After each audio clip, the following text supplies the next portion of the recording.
भन न happy birthday to you एल्ना सानी भन न राम्रोसँगले भन त भन न छिटो न बेटा भन न ह्याप्पी बर्थडे टु यु एल्ना सानी मिस यु लभ यु भन न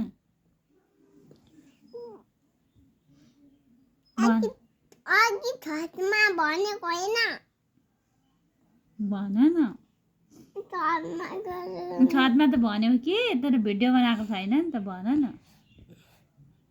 छोरी हाँस्यो मात्र हो मुसु मुसु भन न बेटा एप्पल खानी पहिला भन अनि